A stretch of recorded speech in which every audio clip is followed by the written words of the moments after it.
Good morning. Good morning, everybody. We will start the January 26th Wright County Board of Commissioners meeting. Start with the Pledge of Allegiance, please.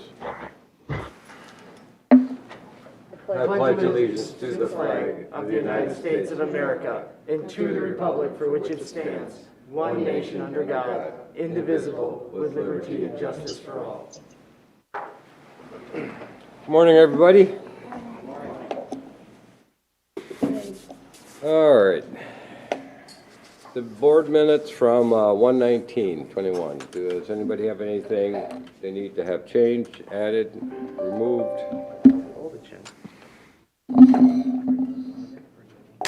I will move the minutes, Mr. Chair. I'll second.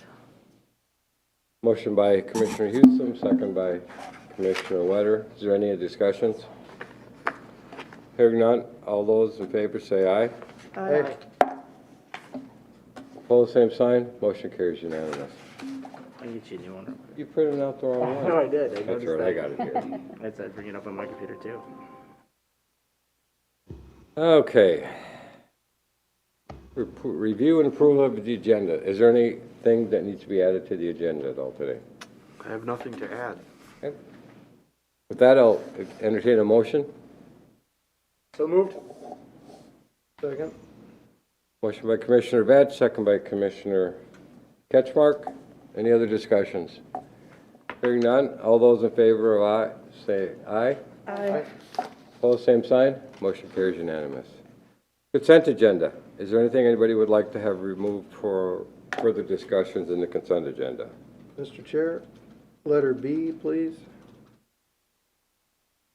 All right. You do realize that this is going to Personnel Committee for further discussion, so there really is nothing to talk about here.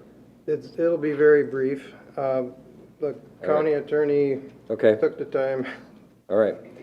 I will make a motion to approve the consent agenda with the removal of item B for. I'll second that. There was nothing else anybody want to remove? All right.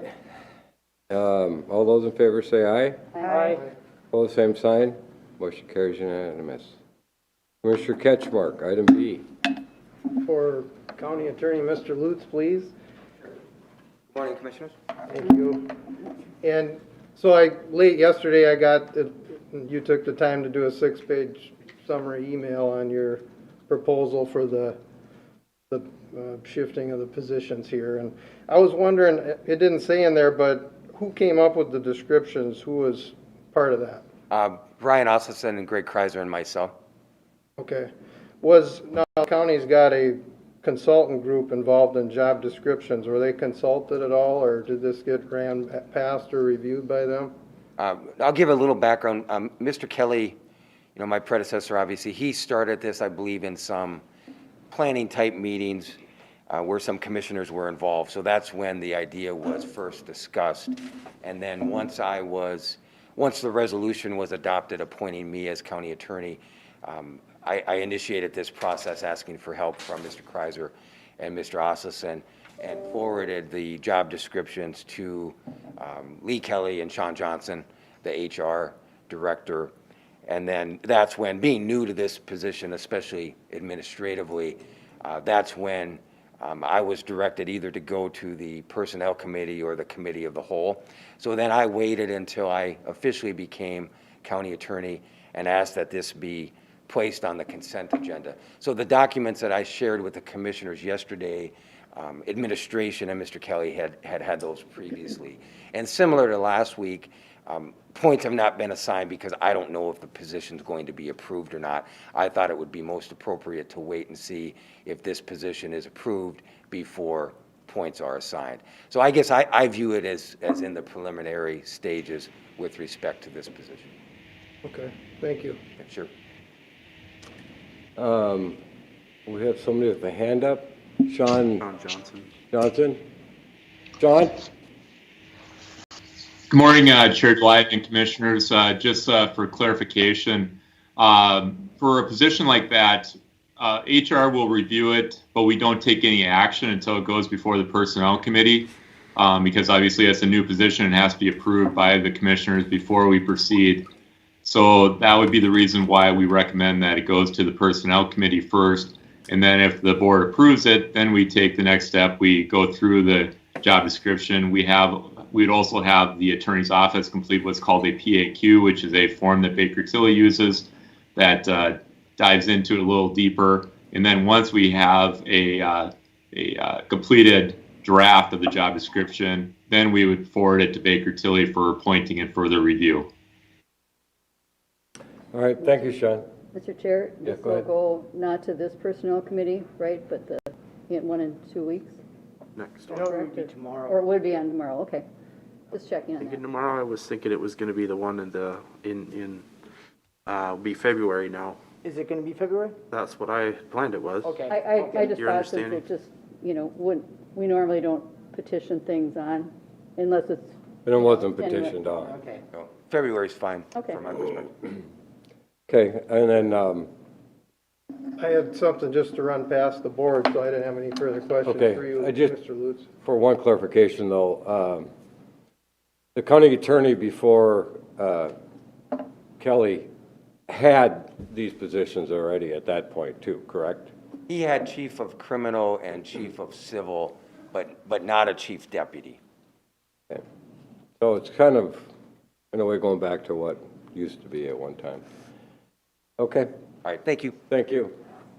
Commissioner Ketchmark? Yeah, so what I've been noticing, and this goes back to a year ago, but Baker Tilly was approved, hired, and paid, voted by the board that before I started serving, $140,000 to do job classifications of all Wright County jobs. And now what I've noticed is ongoing proposals by different office heads and department heads reclassifying, renaming different positions. And I'm just kind of wondering where we're going with this, because Baker Tilly is still a hired consultant that we're running new job proposals past for them to point and score, but then we have office heads and department heads coming forward and wanting to rename, and in some cases it's amounting to very large pay increases.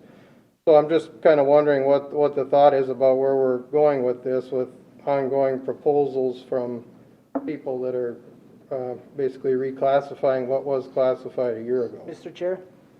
Commissioner Vetch? So, for this position that we're discussing right now, this one has been kind of in the discussion for a long period of time. God bless former county attorney Tom Kelly. He was very frugal and never asked for anything more than what he necessarily needed, but he always did forecast out the future needs of positions in the county as the county grows, as the workload grows.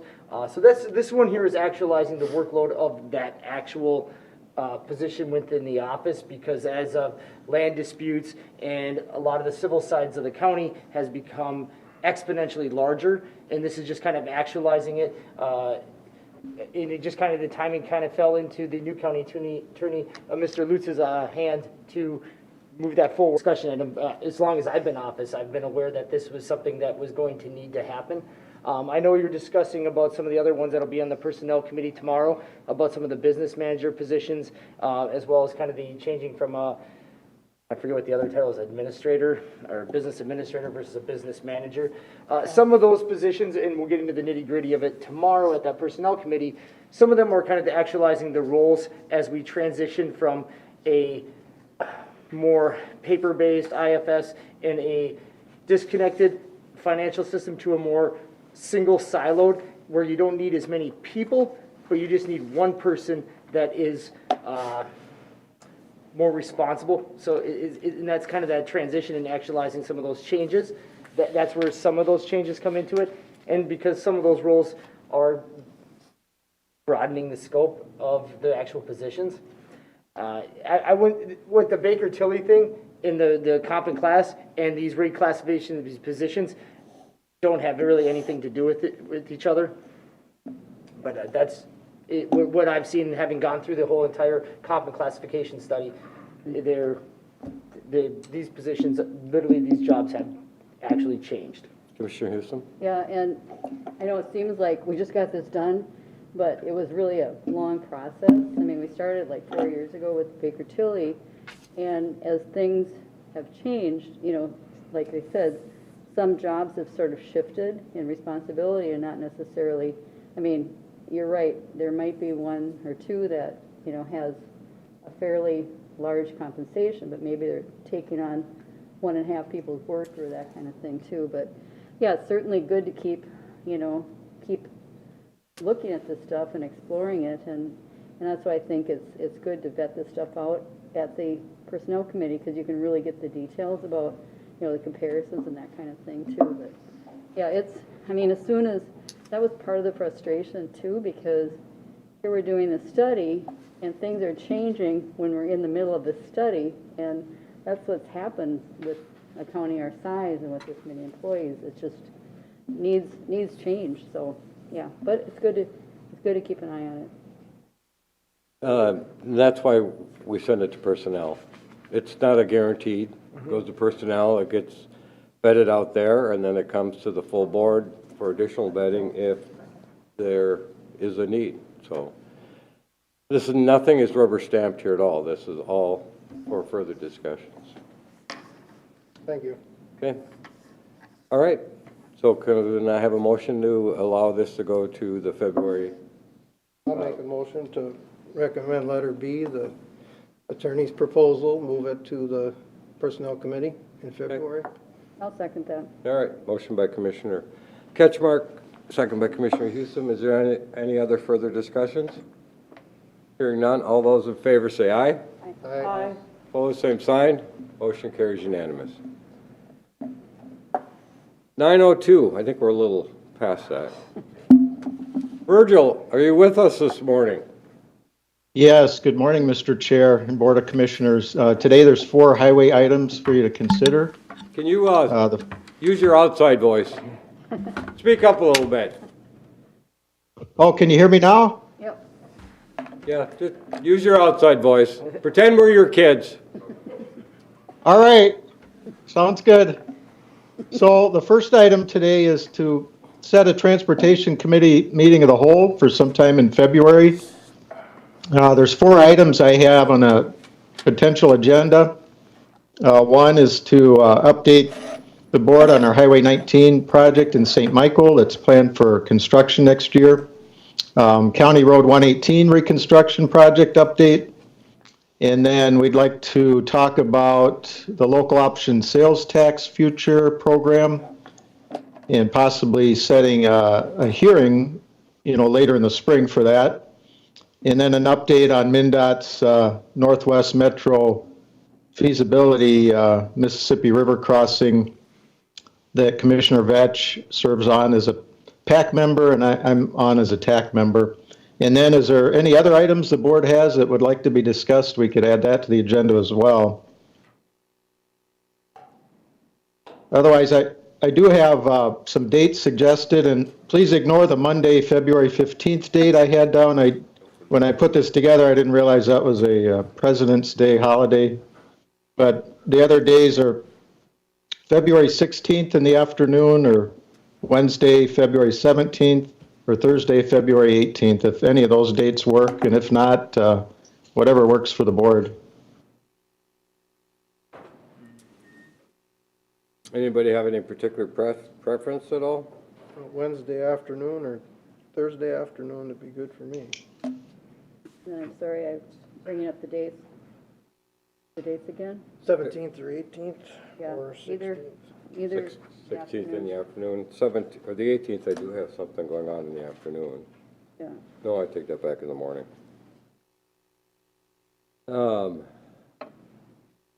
What about Tuesday, the 16th, when we're already here? As long as it's done by 1800, I don't know what time frame they're talking about, but I got a library meeting. What's 1800? Library board? 6 o'clock. Oh, 6 No. o'clock, sorry. 6 p.m. So did I. Sorry.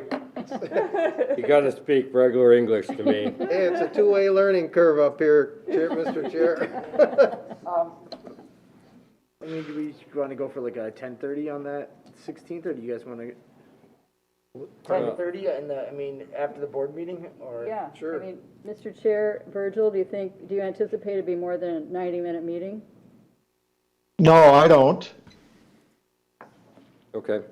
February 16th at 10:30. Mr. Chair, I will make the motion to set a transportation committee of the whole on February 16th at 10:30 at the highway building. We're here. Well, Do you yeah, wanna we have could, your- last transportation meeting, we had a remote option, but we could set that up, I guess. Why not Would- just here, since well, we're It here? might be easier just to do it here in the You wanna do it boardroom. here? Just because I'm just Just going 'cause on it's- precedence, we've always had them out there. So we want to do it then February 16th at 10:30, then here in the county boardroom. And then we can continue to do remote if you want. Yep. If you want to have some of maybe of the city of St. Michael people involved in it too, I'm assuming.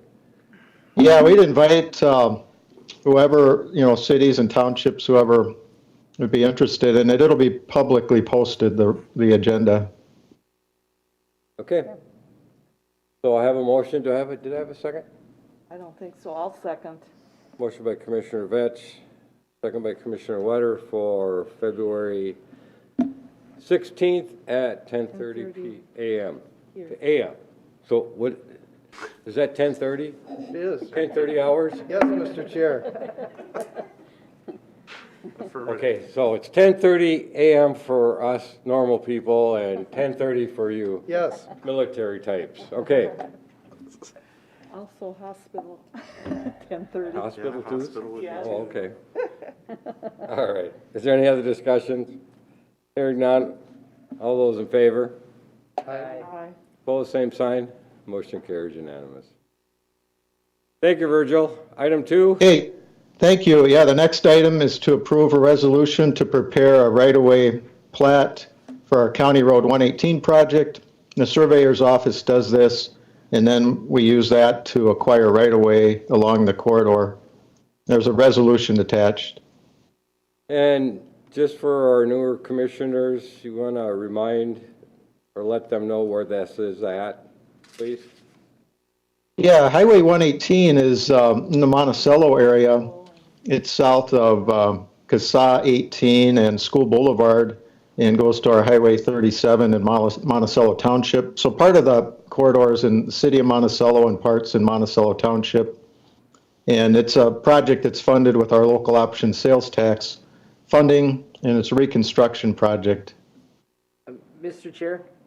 Commissioner Vetch? And Virgil, we've had contact with the majority of the landowners and are already at least preliminary contact about the right-of-way acquisition. Or is this going to begin the process? I didn't know if we had already had some conversations. Yes, our right-of-way agent, Jeremy's had some preliminary contact with folks along the corridor already. We've had some meetings. Okay, good. Mr. Chair, I'll make a motion to approve the resolution to authorize preparation of highway right-of-way on plat by county surveyor for County Road 118. I will second that. Motion by Commissioner Vetch, second by Commissioner Hewsome. Is there any further discussions? Hearing none, roll call vote. Commissioner Ketchmark? Aye. Aye. Aye. Aye. Aye. Resolution carries unanimous. Okay, thank you. The next item is also a resolution to approve spring load restrictions. And this is an annual thing that every year it's to protect the investments we've made in our highway system. During the spring thaw, the moisture content in the gravel underneath the pavement is really high and it weakens the pavement. So every year we put restrictions on our highway system to preserve the life of our pavement. And there's a map enclosed and a resolution in your packet. And usually it depends on the weather when we put these restrictions on every year. Sometimes it's in late February, typically it's in March, and usually it lasts 8 weeks. Mr. Chair, I'll make a motion to approve a resolution regarding the spring load restrictions on Wright County highway system. I'll second. Motion by Commissioner Vetch, second by Commissioner Ketchmark. Any discussions? Virgil, it seems like we don't approve this normally in January. Normally it's in February. So are you saying we're going to have nicer, earlier spring weather? Are you kind of guaranteeing that this year or what? No, not at all. And actually, usually late January is typically when we do approve this, I think. And sometimes, I think in the last 5 years, we've had to put restrictions on in late February twice. And the other times, it's usually mid-March. So the question is did Virgil see his shadow or not? Yeah. That'll be next week. So anyway, I'm just hoping that you were promising an early spring is all I was hoping. Yeah, he wish. All right, resolution, Commissioner Ketchmark. Aye. Aye. Aye, Aye. Aye. resolution carries unanimous. Item Okay, thank 4. you. The last item is to approve some memo of understandings with different cities, Albertville, Cokato, Waverly, Cokato Township, for storage and purchase of salt that they buy from us. And this is an annual MOU that we have with these agencies, and it helps them out. We have facilities nearby that they can come, and the copies of the MOUs are attached. Mr. Chair, I have one question of Virgil, if I may. Go ahead. Morning, Virgil. I just had a question. Do all the cities and townships pay the same amount for road salt? They do not when they buy them from us because they're all a little different. Depends on the distance of hauling and what we pay to get it to our shop, because there's a different cost for that because of the location of the shops that they get the salt from. Okay, and I asked because 2 out of the 3 paid one figure and the third was another, so I just was looking for an explanation on that. Thank you. Correct, yeah. They're all a little different based on the hauling costs. Okay, thank Well, you. it benefits these small communities also, so I applaud the highway department for trying to help out our other members of our county in trying to save some money, because it would be more expensive for them to have to haul it in on their own too. So we are saving them money by doing this. And Mr. Chair, as just a side note that's somewhat related, but I just wanted to pass the word along, talking with Gary Ludwig at Trailblazer, and the current, whatever you're using for your mixture on your salts on the road this year is dramatically better than it has been in years previous in terms of, wear and tear on the undercarriages of the buses, because they really keep track of it. So I wanted to, was asked to pass that word along to you, and I just thought that publicly, it's what you guys are doing right now, if whatever that mixture is good. Okay, I'll let Steve know that. Thank you. It's the weather. They haven't had to use as much. Mr. Chair, because I guess I understood that you guys actually they changed it, the mixtures a little bit from year to year, sometimes to try and find something that works. Is that correct? Well, it depends on the storm, and each storm's different, and it's a little more complex than you might think, but based on what we're facing for each storm, things do get tweaked and adjusted for what we put down on the roadways. Interesting. Mr. Chair, Commissioner Wetter. Virgil, doesn't it also depend on the temperature a lot? On what might work or not work? Yes, it does. That's a good point. Absolutely. It depends on the temperature of the pavement and then the air temperature too. So there's a lot of factors that go on, and we have a really good staff with Steve Meyer and our 2 supervisors, Bruce and Nate, and they watch that and they prepare for every storm. All right, we do not have a motion yet, I don't think, for this MOU, do we? Motion to approve the MOU with the gravel? You're making that motion? Yes. Okay. I'll second. Motion by Commissioner Ketchmark, second by Commissioner Wetter. Any other discussion? Hearing none, all those in favor say aye. Aye. Opposed, same sign. Motion carries unanimous. Thank you, Virgil. Virgil. Okay, thank you. Bye. Okay. Our next thing up is at 9:30.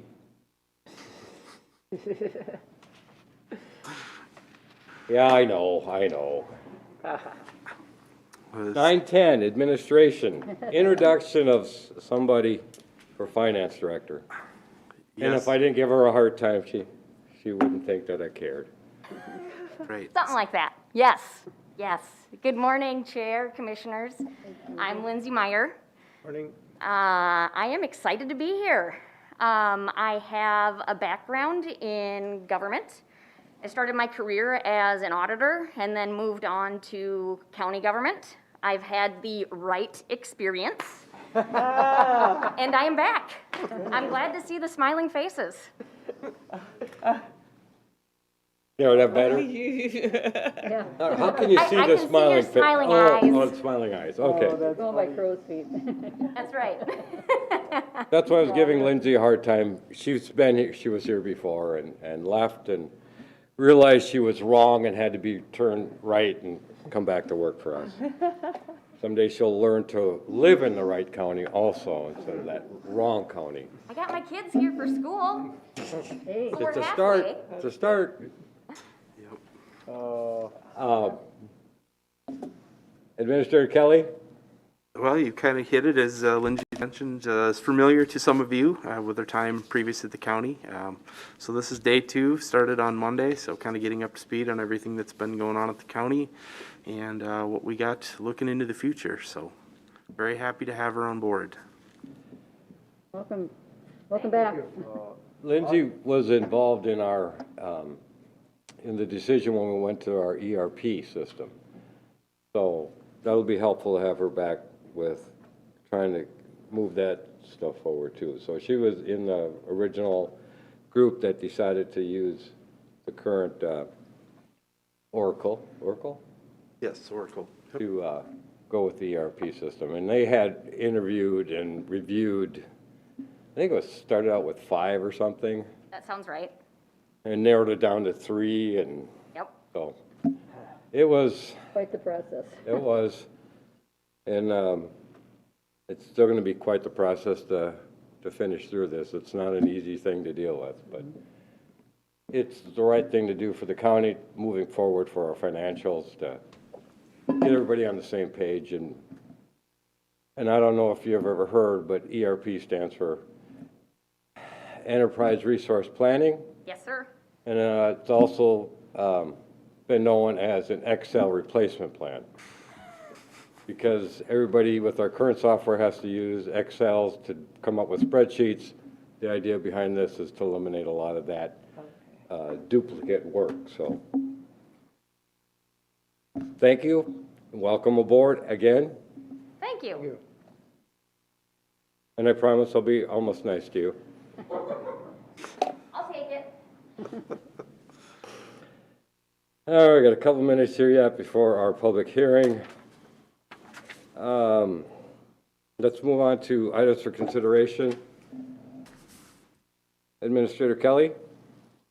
Sure, Mr. Chair. We've had some discussions at the leadership team, given with COVID. We want to make sure that we do recognize our employees for years of service and also for our group and employee of the year this year. So what we're asking is to schedule to do the group and employee of the year at the board meeting on the 23rd and the years of service recognition on March 2nd. What we're planning is to not bring everyone in, of course, but to do the presentation and recognition at the board, do a video for the individual and the group winners and present that at the board so we can still recognize them in a public forum. However, we can't have our large gathering. This room would be full. So I had looked at those 2 dates, the 23rd of February and March 2nd, for that to be on the board meeting as just a timed item. So And these are at board meetings? correct. Yep. Both of them are. Yep. Just be part Any of the regular objections at agenda. all? No, Commissioner need Houston? I was gonna say, would you need a motion for this? If so, I would make a motion to set February 23rd and March 2nd, a board meeting for employee recognition. I'll second. Motion by Commissioner Houston, second by Commissioner Wetter, to schedule recognition for both group and employee year of services for February 23rd and March 2nd. Any other discussions? Hearing none, all those in favor? Aye. Opposed, same sign. Motion carries unanimous. Thank you. Well, it's 9:29, we're getting close to the public hearing. I think we can probably have an attorney probably start some of the preliminary things. Greg, are you with us? You have I am, Mr. Chair. I'm here remote. I can go right into this for you, Mr. Chair. Pursuant to the board's directive at the workshop meeting, staff drafted and published a notice for an emergency moratorium or interim ordinance pursuant to Minnesota Statute 394.34. Staff also drafted a proposed resolution for the board to review here today that we put on the agenda. The resolution that's before the board, I will just kind of summarize it. If you go to page 3 of 4, it lists out what the restrictions would be for the temporary emergency ordinance. In section 1, the board would be placing a moratorium and a hold on all pending applications and any applications that may be coming in. So section 1 would be a pause on everything. Section 2 would be a pause on having staff negotiate any developer agreements with any CUPs that are currently out there. I would note for the board, we are currently negotiating one right now. The security amount we got from that developer has been rejected by our county engineer, and we're currently going back and forth with some numbers on that one. So that would put a pause on that developer agreement while we do study this matter over the next year. So those are the main 2 restrictions that are coming out of the resolution you have before you, but otherwise, Mr. Chair, this is a public hearing, and I'm happy to answer any questions that the board may have. Does anybody have any questions at all? Okay, so this is a public hearing. I will open up the public hearing here. If you are interested in speaking, there's a sign-up sheet up here. You do need to sign in, and to come up to the microphone at the podium and state your name and address, business affiliation or township affiliation, if that's what you're here regarding, and state your case. I'll allow people to speak for 3 minutes. Nobody's allowed to speak a second time unless everybody else has had a chance to speak first time. And your comments must be addressed to the board and not to the public. Did I miss anything? Nope, just want to make sure for the purposes of the minutes, we have accurately recorded who spoke today. So that's the purpose of the sign-up sheet. Yep. That helps us quite a bit of staff. So thanks for that. All right, so public hearing is open. Does anybody have anything that they would like to address to the board?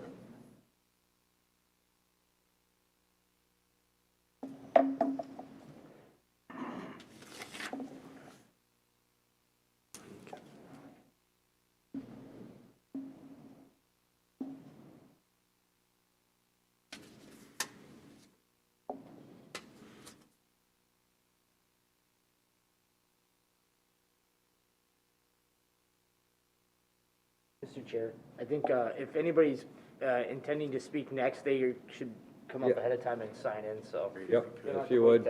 Anybody else willing to sign? Interested in talking? Good morning, Mr. Chair, members of the board. My name is Jeff Young. I'm from Monticello Township. I'm a resident there, and I'm very concerned about the agricultural land it's taking out with the solar farms throughout this area. There's a few pending in Monticello Township right now. And I'm excited what the county board is doing with this. We need to keep our ag land.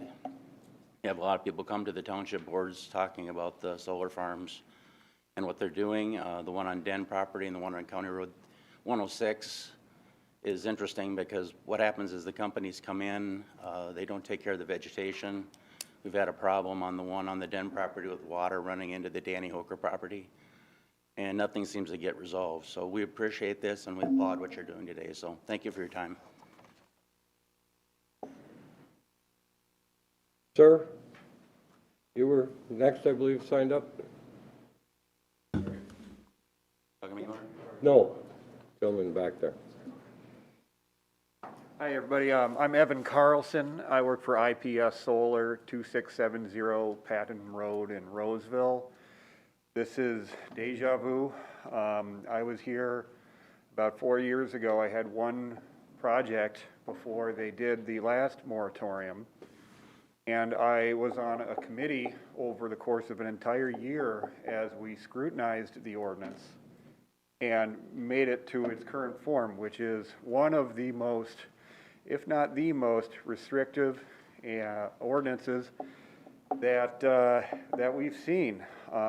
The ordinance has a requirement that there be a developer agreement between the developer and the county. And basically, it gives all the power to the county. So it is already an enormously restrictive ordinance, and a great deal of care was put into crafting it. There was a committee assembled that consisted of township members, members of the planning commission, and members of the board. And it took up the whole year. I mean, I attended meetings regularly over a whole year to get my 1 megawatt project done on Harlan Anderson's property, and it's a good project, and I think we did a good job on it. Several years later, there has been no other development until now. We have another project that's pending, and it seems very unreasonable to make us go through that whole process again, because it is a good ordinance. We put a lot of work into it.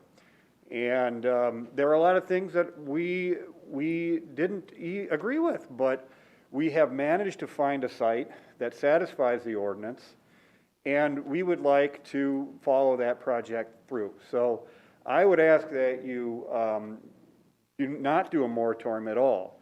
And if you do, I'd ask you to be sympathetic to developers who have pending applications, because a lot of work has gone into complying with the existing ordinance, and that application has already been submitted for review. Secondly, another thing that happened in this review period was all about the townships, you know, when we were talking about amending the ordinance to its current form.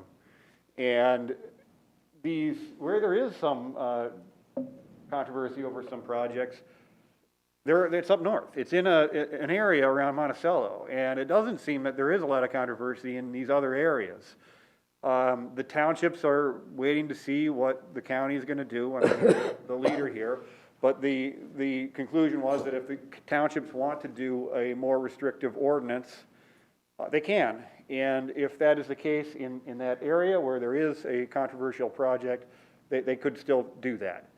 However, we have a project that doesn't have any of these problems, and we've put, again, you know, a whole year of attending these meetings to get to the current state of things, and it seems unreasonable to change it.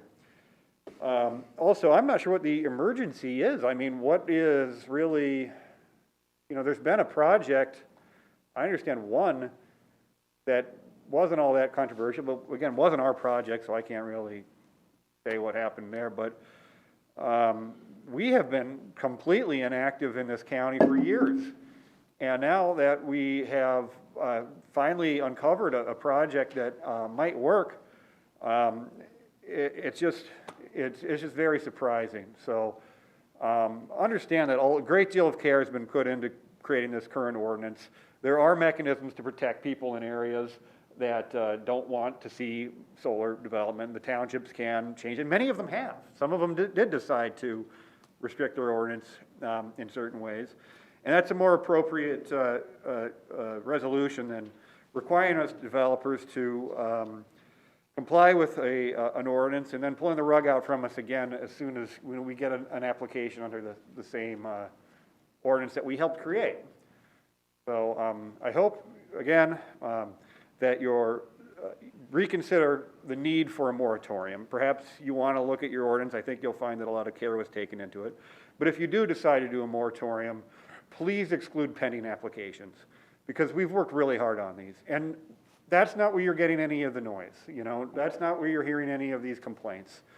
We do a good job of talking with neighbors and talking with people beforehand, and they're just not the controversy. So I hope you can exclude those. Please. What township is your solar one pending in? We have one that is to the, let's see, there was one in Stockholm, but they do their own zoning. And then there's another one in Well, it's south of Cokato, is that right? Is that where Munson is? Yes, it's south of Cokato. And it's got a big offset from 12, and there aren't any houses around it. We did one in Cokato, it was the Anderson property, and that one was in Cokato too, to the north of the property. It's a similar deal where it was set back really far from the road. And then, you know, maybe there's something else in the future. You know, we're always looking at property, but it's a real, like, scavenger hunt. We really got to dig to find sites that are going to work now. Not just from a land use and permitting perspective, but from a capacity perspective. They're just, electric grid capacity is the main limiting factor. So you got to find a site that's on a 3-phase line that has capacity to handle a solar project and is in Xcel Energy service territory. That's why you see a lot of, I mean, Monticello is a great area if you can get a project done, but that area has a lot of development. So we've kind of focused on the south part of the state. They're really tough to interconnect there because there just isn't a lot of room, but that's where our pending project is. And let's see, there's that other one, but that's Stockholm Township, and that one is kind of, we're not sure about yet. Okay, thank you. Thank you.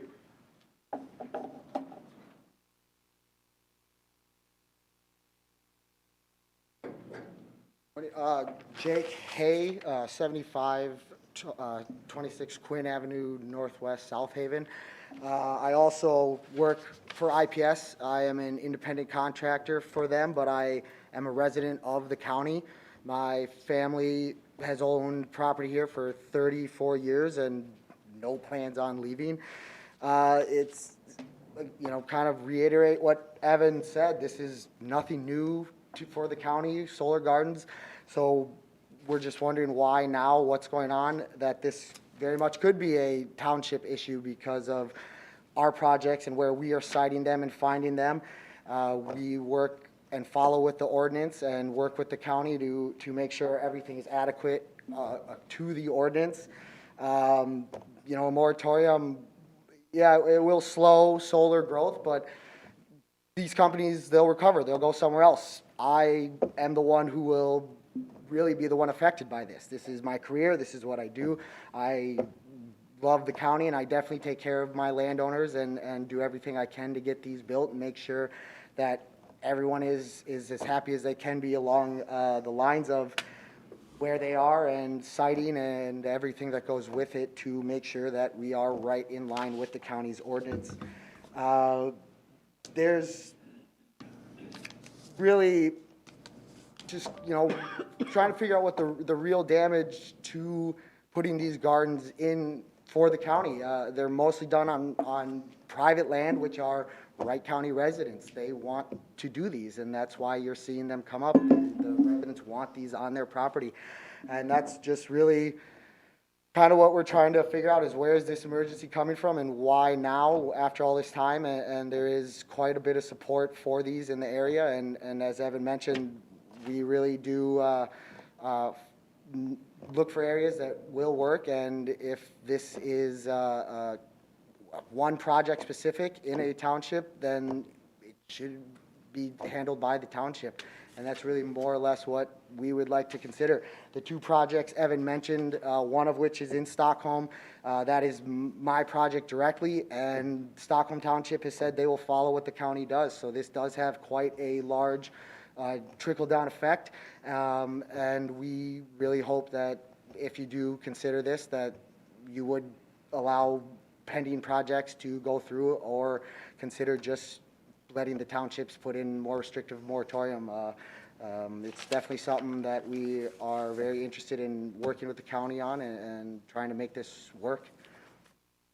Thank you. There was one other person I think that signed in. Was there a fourth person?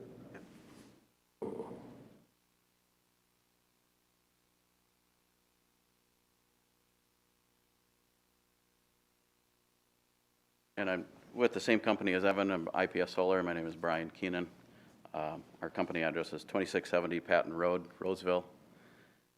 And Yeah, the board may think of the solar development as being big and, solar developers themselves being big, deep-pocketed companies, but a lot of them are small. We're a small company based out of Roseville. We also hire a lot of small local contractors, so, landscapers, fence installers, cement masons, excavators, a lot of those businesses that rely on, the projects that we're putting together right here in Wright County on their, local residents. Small businesses in today's market can't wait 12 months. We've got some pretty dire economic things out there with the pandemic and everything.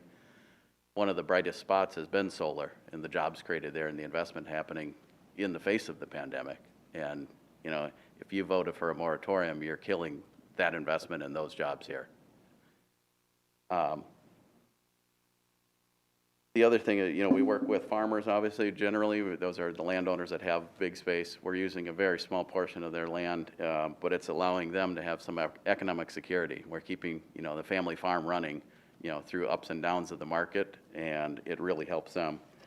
One of the farms I've been talking with is Dennis Turning down in Cokato, down in Stockholm Township, which, again, is outside of, they do their own zoning, but it is under the, they follow the direction of the county.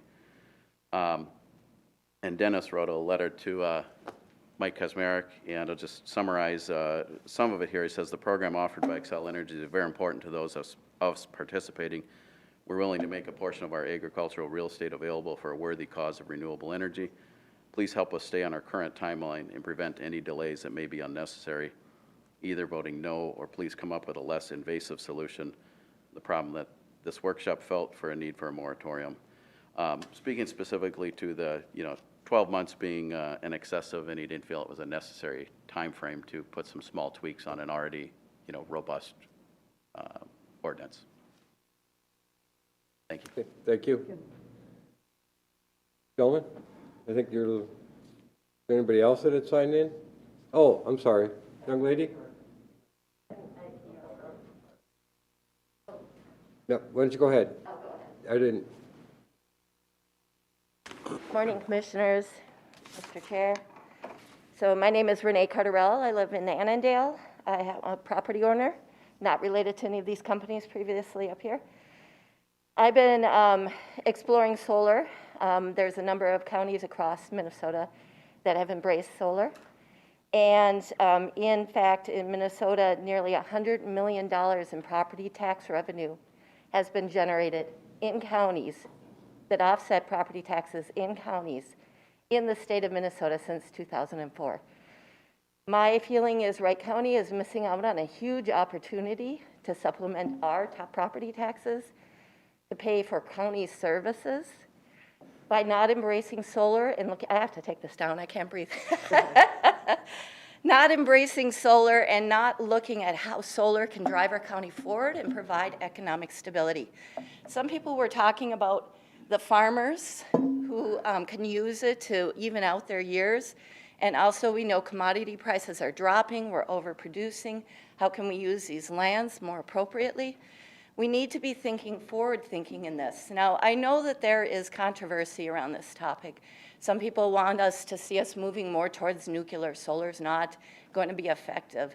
So I wonder if some of those conversations are in the background, but I want to assure you that solar has really progressed.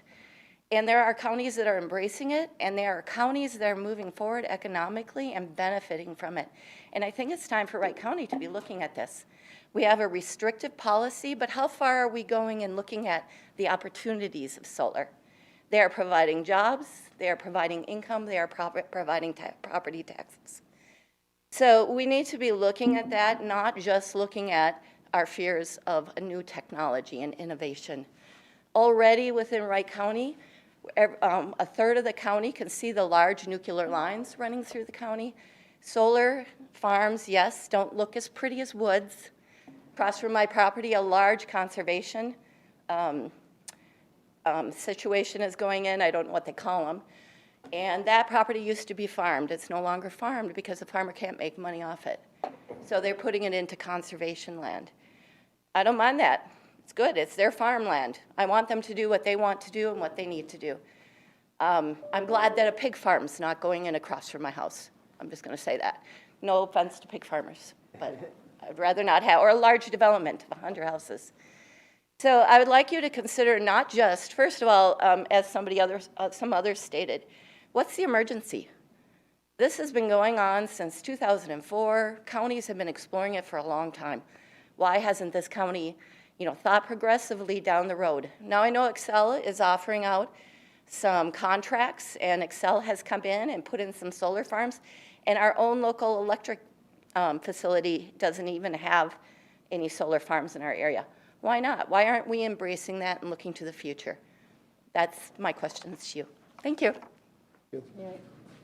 Sir? Answer her or just one part? I think we'll just hold off for now. And I probably should have done this a little differently, but. Go ahead, sir. Hello, my name is Rob Schultz with Minnesota Native Landscapes. I myself am a resident of Wright County living in Buffalo, and our company is a Wright County company. And talking with the gentleman with IPS and the way that they use local labor, a Minnesota developer, a Minnesota contractor on the vegetation side of it and the soil health of the side of it is very key and crucial to the expansion of these projects across the state. And in relation to the landowners and farmers that are concerned about the acres that are going out of ag into these farms. A lot of developments have been using native grasses and pollinator-friendly solar. There's also a shift in agrivoltaics, which is utilizing these lands, and our company, for instance, grazes on these sites. So we get a meat protein product off of it that we can then in turn put back into the community in the Midwest here, in Minnesota here. So I just ask that you guys take a consideration on what this will do, not only for Wright County, but just Minnesota as a whole. With Governor Walz's carbon-free electricity by 2040, I feel like this county has the great potential to be a part of that goal and aspiration. And I just ask that you guys reconsider this and promote Wright County as being a pro-solar county. So thank you. Sir?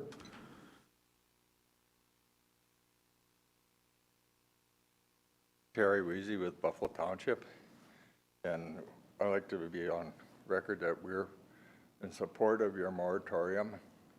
We've had a couple of solar fields in our township already, and they have never worked with the township one bit, and everything that they promised that they were going to do, they never followed through with it. So we're talking about shortage of food for people. Why are we putting all these solar fields in? They aren't producing electricity like they're supposed to be doing. So I guess I just want to go on record that we're completely in favor of the moratorium. Thank you. Are you on the township board? Yes. Okay.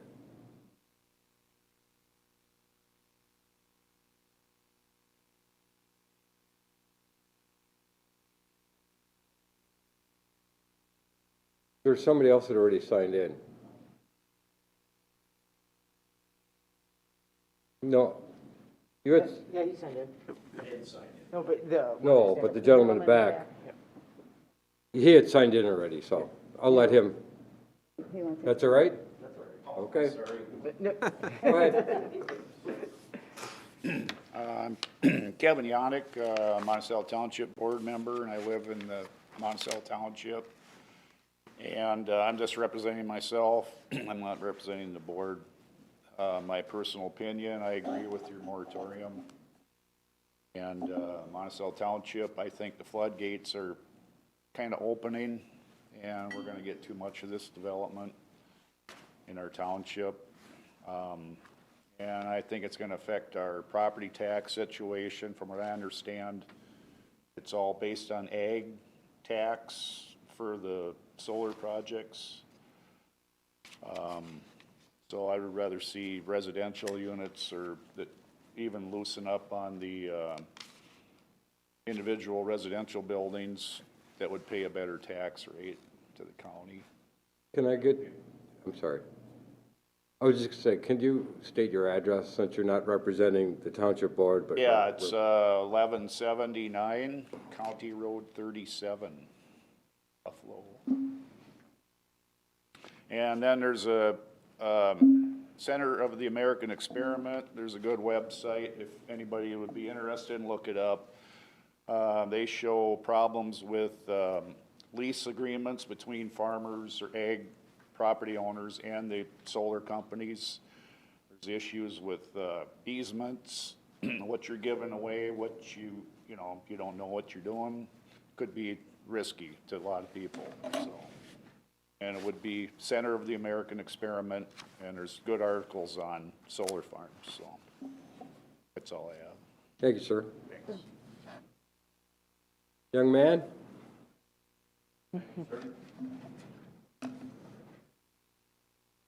If there's anybody else that wants to speak, I think that was the last person for signing in, so.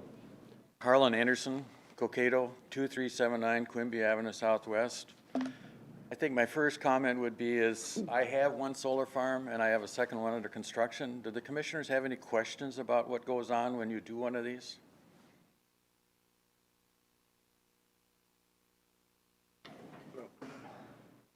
Not specifically, no.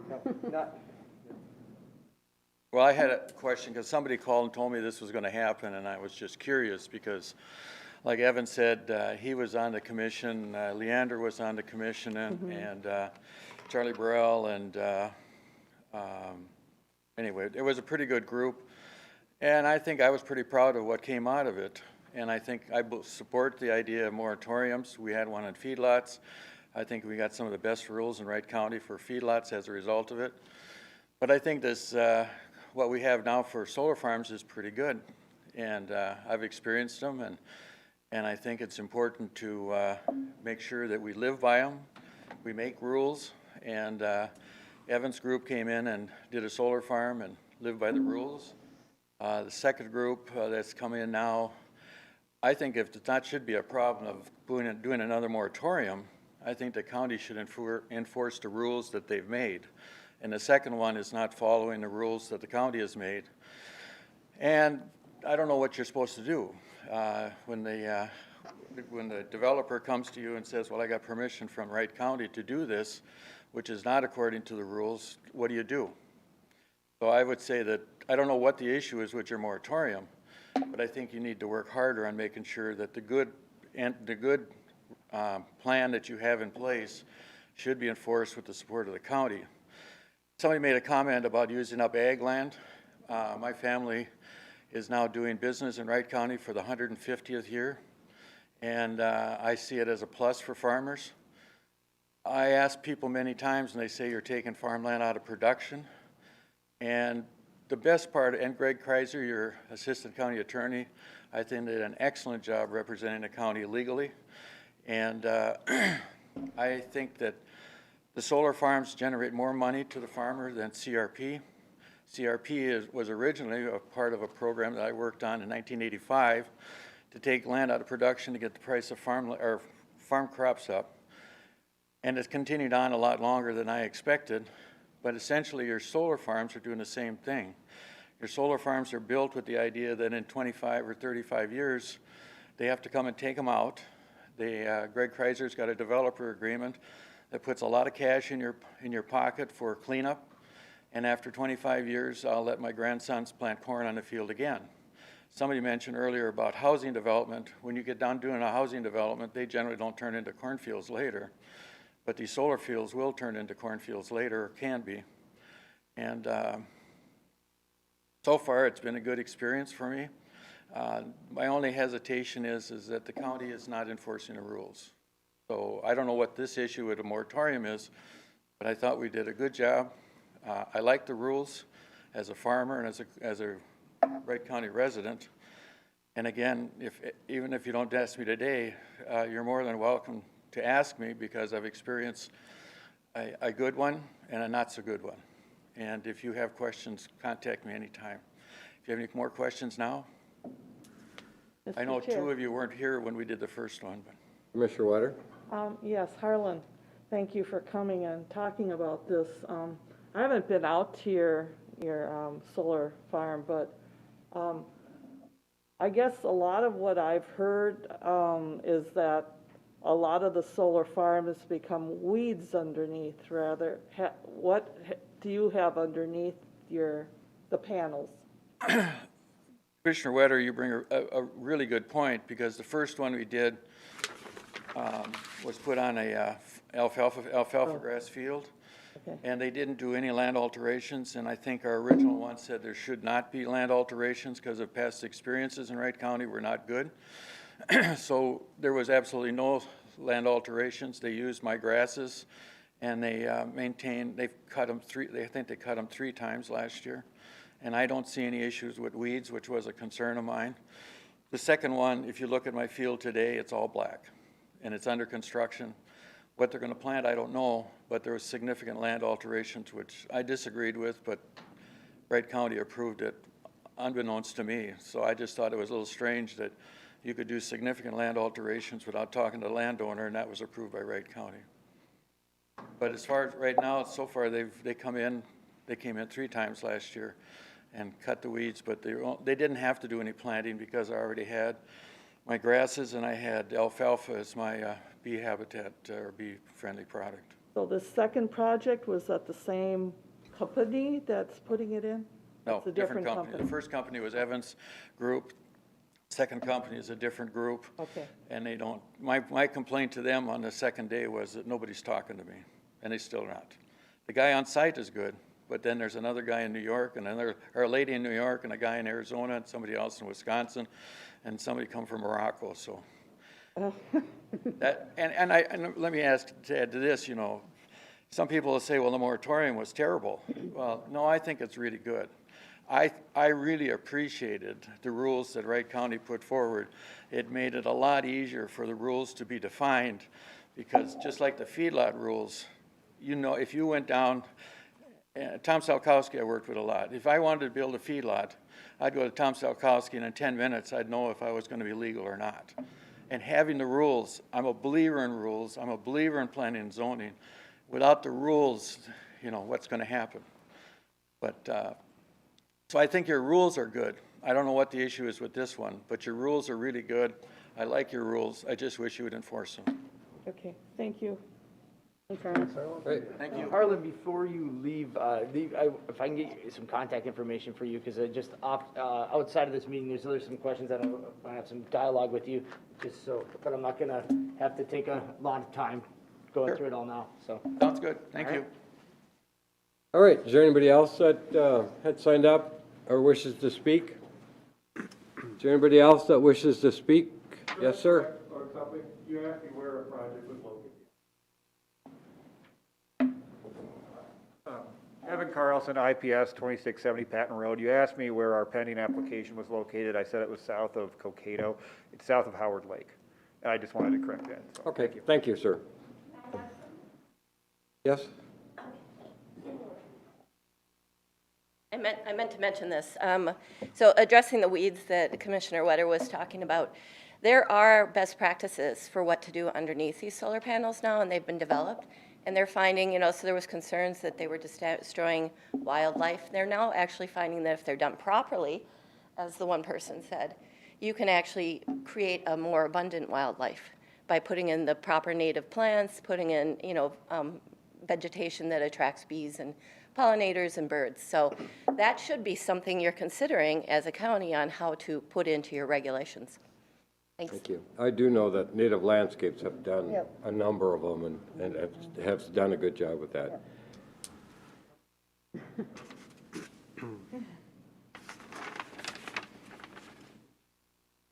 Terry Weezy with Buffalo Township. I'd like to make a couple comments about what was brought up. One was about the land, the cultivation and stuff on the ground, land. When they did the one out here on Eakin, Buffalo, they had scrapers out there for a month at a time and moving dirt. So when you can say this land is going to be put back into farming, it's not going to happen. It's going to cost millions of dollars to remove all that stuff that's out there. And another thing about the taxes on it, we get very little tax money. The only tax money we get is what they tax the electricity that goes in. So it's not a profitable deal for the townships or the county. Yours was one of the first ones that we put in the county, Yes, wasn't it? ours is the first one. Was it the very first one? And then the moratorium was put in That was effect? mandated by the federal government. Yeah, so we had no control over that Had one. no control of nothing on it. Yeah, I remember that now. Yeah. Okay, thank you. Yes, sir? Rob Schultz, Minnesota Native Landscapes, and regarding, the weed problems and that property off of Eakin in Buffalo, I would be more than welcome to take this board out to that site and show what 5 years after M&L installed that project for the vegetation side of it, what it looks like and what it's doing. We're currently doing national studies on those properties to look at pollinators, to look at wildlife habitats, and starting to understand carbon sequestration on these sites. Something that on the 457,000 acres that are in Wright County, that most is tilled when it comes to it, that we're putting pockets out there to capture the carbon, to better the environments around it. The landscaping that are done on that site specifically has allowed for better water capture, and rather than have it run off the site, we're capturing the water, we're putting the right plants in there for water infiltration. And that's where, of the 15 sites that M&L at least has been involved in the county, that we have that bigger focus on and caring and being good stewards of the land, because it's our backyard, it's our state, and it's what we do as far as land reclamation type companies. So, Thank you. Does anybody else wish to speak? Does anybody else wish to speak? Anybody else wish to speak? I will close the public hearing. Mr. Chair? Commissioner Vetch.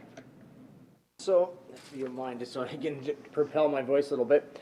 The conversation here kind of came not as a play against solar energy. The more discussion here is about making sure that we're doing our due diligence and making sure that we're protecting Wright County taxpayers from harm down the road. These developer agreements and the surety bonding levels that need to be in place, there's probably better companies than others in terms of playing in the sandbox and making sure that the needs are met for the taxpayers to not be harmed later down the road. But what we've come to now, because we have to use the same linear ordinance to hold everybody responsible, and we have a situation now where our ordinance maybe isn't defined enough to make that happen. So we need to take a pause here and look at the ordinance and make sure that that it has the right language in there, so that we don't hold taxpayers liable for potential large expenses down the road. Does this moratorium take 12 months? Maybe, maybe not. But when we go into this moratorium, I think we have to take, if the board so entitles to do so, we need to look at the whole ordinance. Because if you're going to take the opportunity just to look at one aspect of it, let's just look at it in its entirety, just to make sure that over the last 5+ years that we've had this ordinance in place, to make sure that everything is working as it's supposed to. In most respects, I don't see that there's a lot of issues with a lot of the language within it, but there is some in terms of the developer agreements and the surety bonding and the post-use down the road, and what that amount would cost for the removal of it. Because that could be a very large potential risk to county taxpayers if the entity of the land would become delinquent and it would come back to the taxpayers on holding the property, because the special assessments for removal could be quite high at that time and making the property essentially unsellable. So that's where we're at, and that's the reason for this. This isn't anything against solar energy. It's just about really protecting the taxpayers of the county. Mr. Chair? And Commissioner Houston?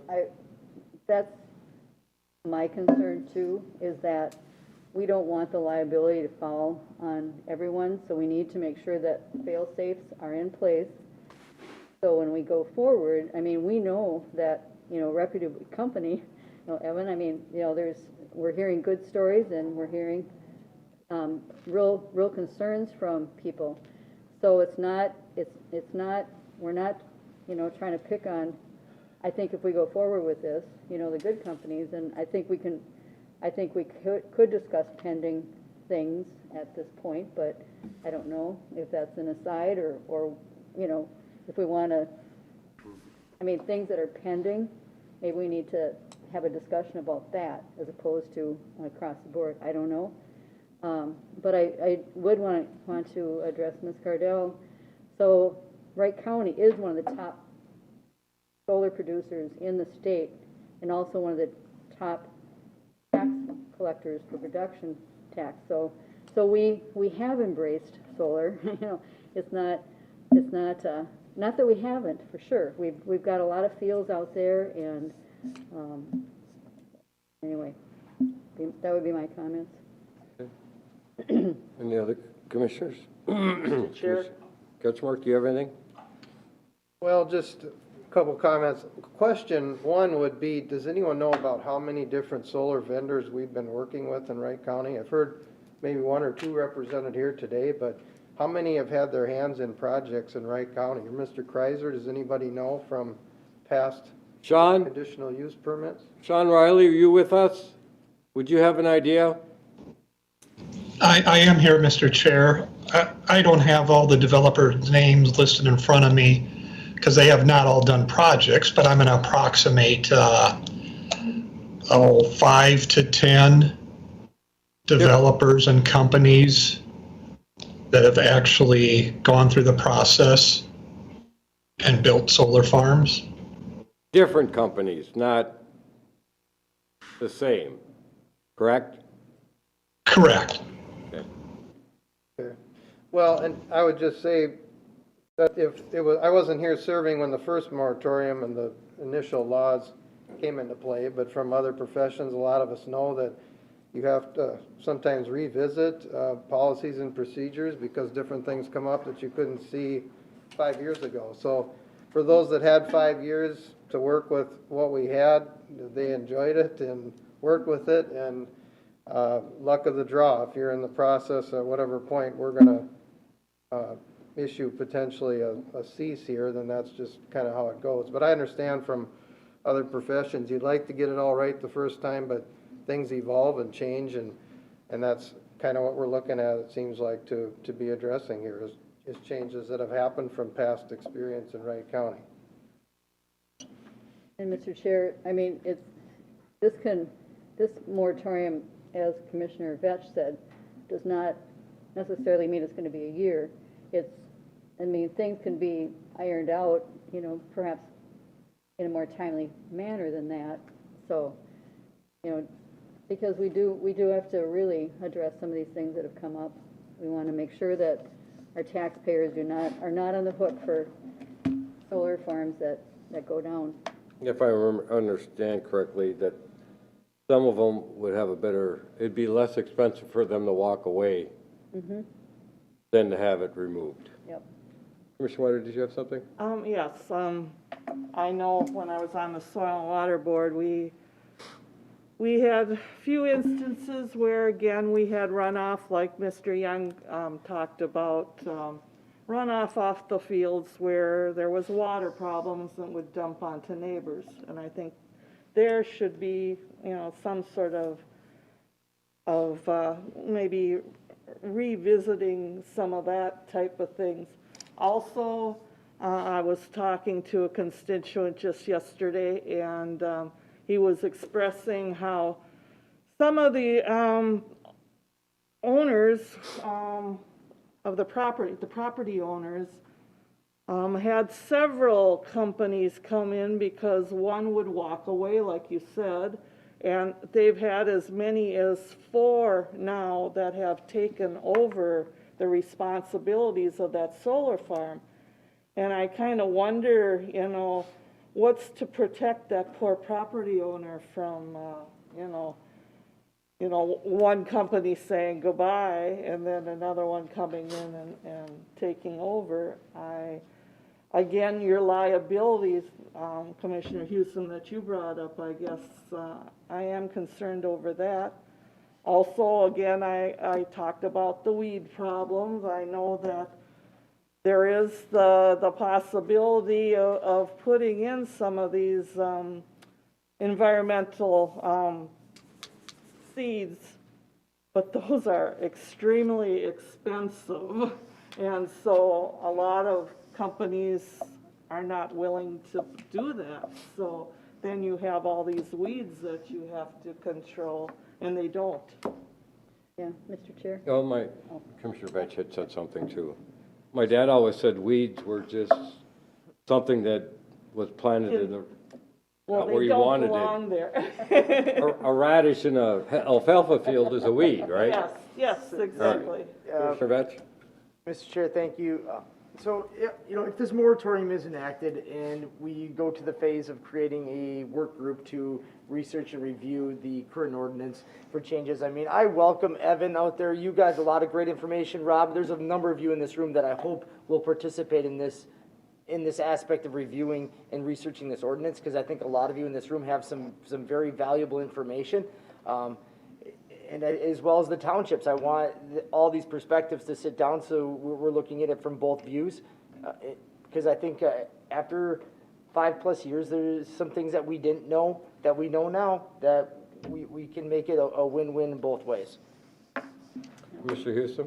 Yeah, as Supervisor Weezy said, when they had no control over what happened, and actually, when that company first came and was holding some public meetings, they actually changed hands, I think, 3 times before, or 4 times before it was actually constructed. And I think they eventually sold it to a company in Italy. So there was a lot of,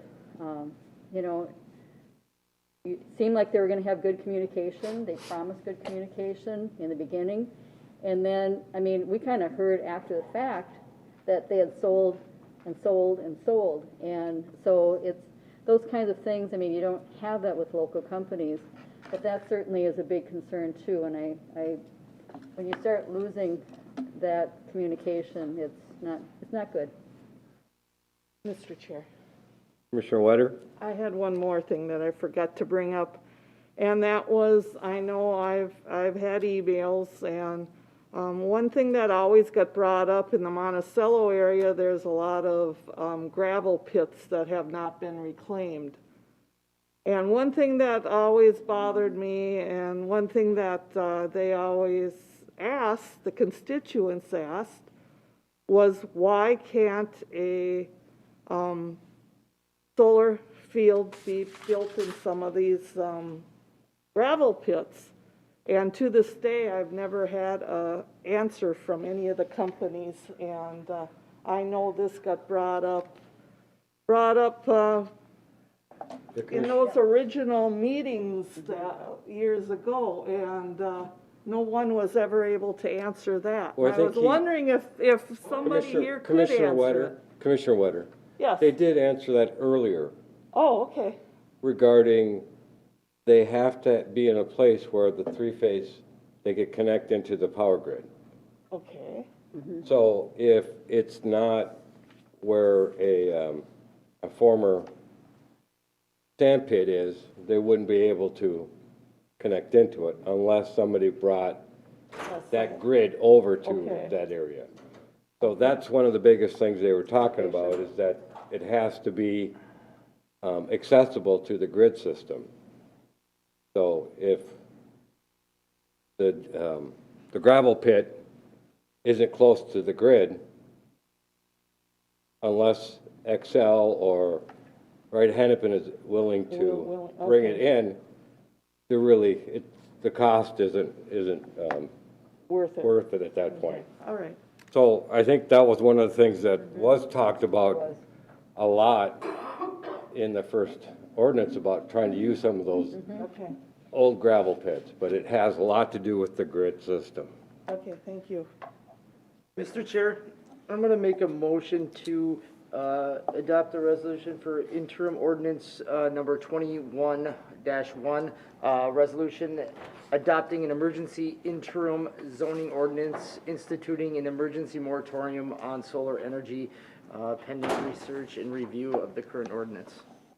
I have a motion. Do I have a second? I'll second that. Okay, I have a motion from Commissioner Batch, second from Commissioner Hewson. Before we vote on this, and before we ask for additional discussion, Sean, do you have anything that you want to add to this at all? Mr. Chair, County Board, I guess I would just like to go on record saying I think the good news is we overall do have a good product in our zoning ordinance. We do have, 15, 20 sites in the county, and I think most of them have been done well, so we have some experience. But as you're hearing today, where we have debate on vegetative cover, land alteration, wetlands, drainage, decommissioning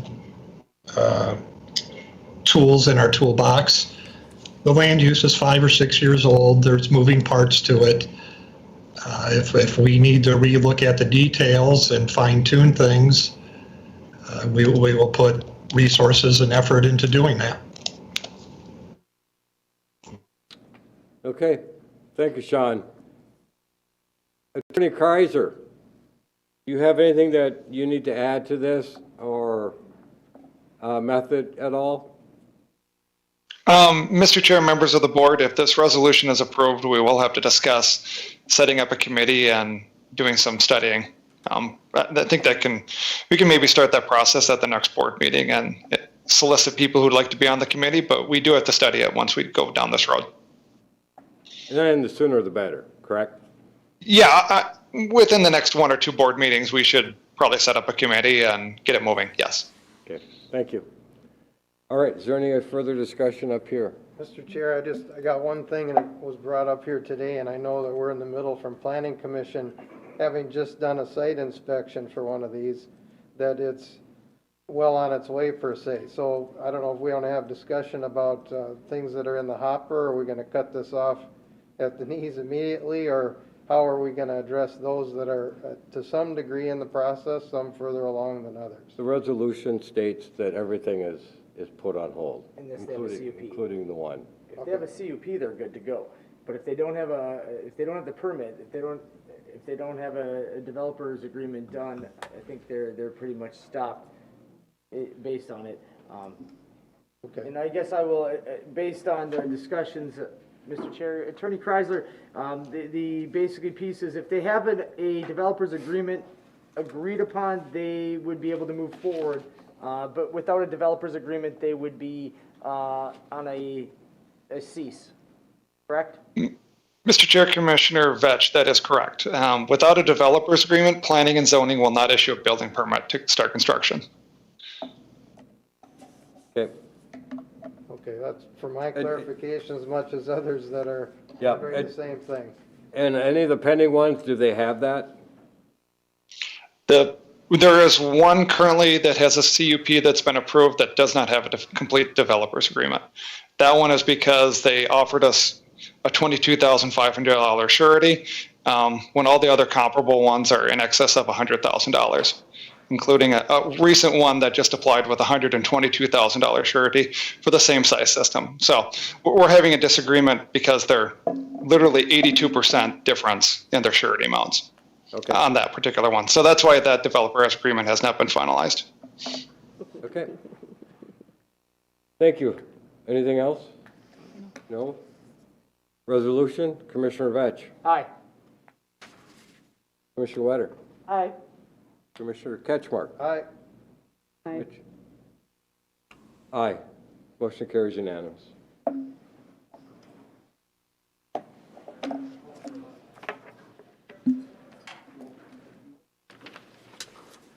All right. Just want to take a minute to let everybody that's sleeping out here. Yeah, just trying to figure out where we're at here. We're down to just, we just have the advisory committee. You just want to take 5 minutes, we can come back to the advisory or recess? No, they, Yeah, We'll just wait a second all here. right. I just want to You'd be outside, all right, a few minutes. Yep, thank you.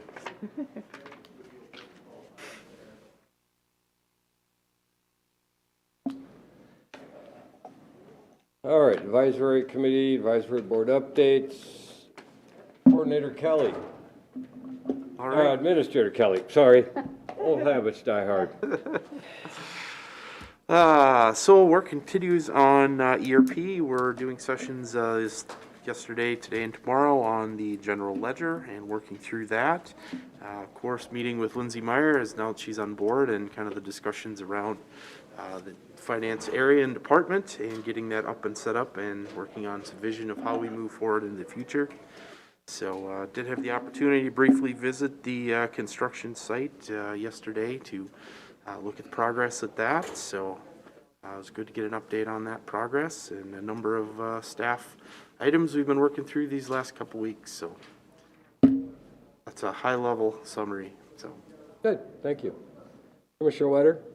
Yeah, on January 20th, the Wright County Historical Society had a Zoom meeting.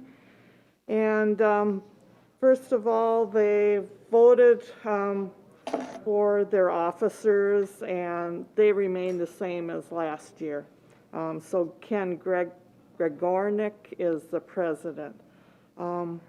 Then they went into, even though they are closed, they were explaining that they've had many research requests, and they are following through and doing that for the people. It also explained was why they are closed. And I thought that was interesting because the purpose of the Historical Society is to protect and archive the collections. And because of COVID-19, all those soaps and things that they have to do to clean would put those archives and things in jeopardy. So that's why they have to remain closed at this time. If you go onto their website, they have several interesting, I don't know what to call them, but one is Ask the Librarian, and that you can ask something that's pertinent to the Wright County history. Also, it's What's Your Story? And that's for somebody like Commissioner Hewson that would want to leave a history of maybe their family or themselves. What it's doing is it's creating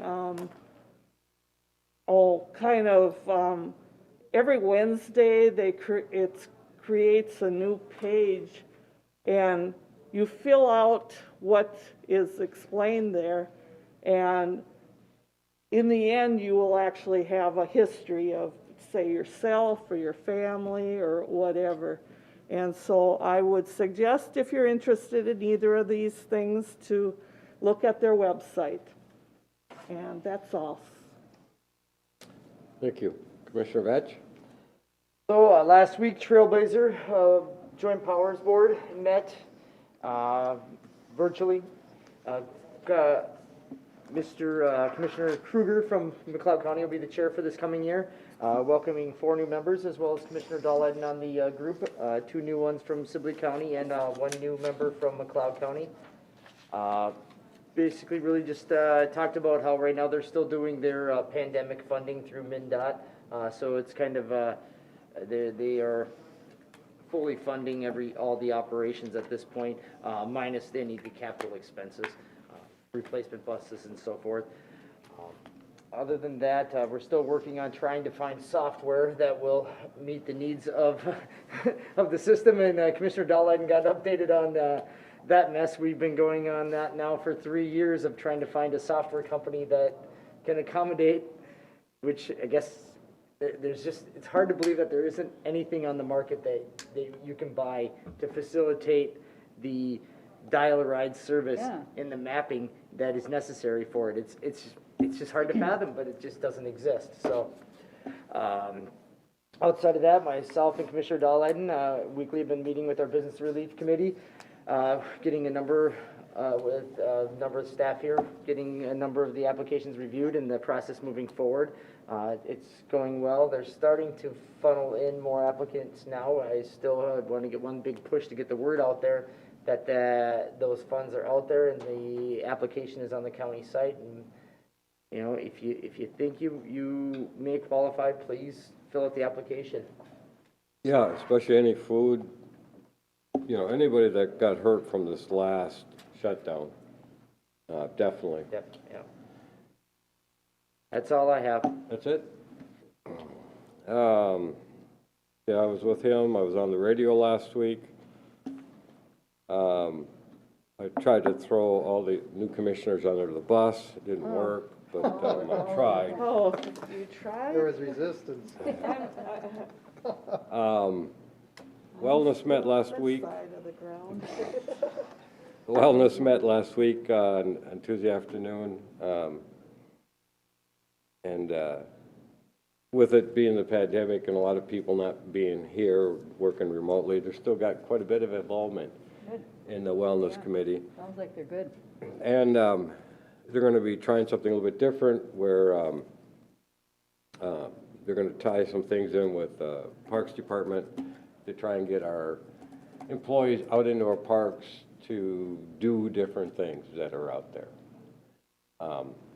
With some of the people in the Parks Department, the naturalists and that sort of stuff, to learn more about nature, hiking, cross-country skiing, kayaking, canoeing, a little bit of everything. So something that we'll be offering here in the future. No more winter projects really this year, but possibly some summer projects. Maybe teaching people how to camp for those that have never camped, some of them young kids.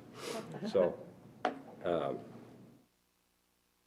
millennials, the ones that are used to dealing with their phones and their computers and don't know what a tree is really for. Other than that, Commissioner Hewson? Nothing new. Okay, Commissioner Ketchmark. Planning Commission met, had a couple site inspections. One was a solar farm. And then the next was a property that wants to look at having some larger scale events than they've had in the past. So it was good to get out there and talk things over. Like I told them, it's better to have the conversation in January in a boardroom than on a Friday night in July at some of these large scale events, because we all know what draws attention. So that was a good meeting. I participated in 2 AMC lengthy training meetings for new commissioners. They were very informative. Now, those were remote this year, right? They were, but very lively, virtual live speakers, and about 100 new commissioners or county administrators from throughout the state. So you get into little breakout sessions and introduce yourself, and if there's time, ask questions for the benefit of all, and it was good. So we got 2 or 3 more of those, I think, coming up here. Oh, do you? Oh, good. I know There's 2 more.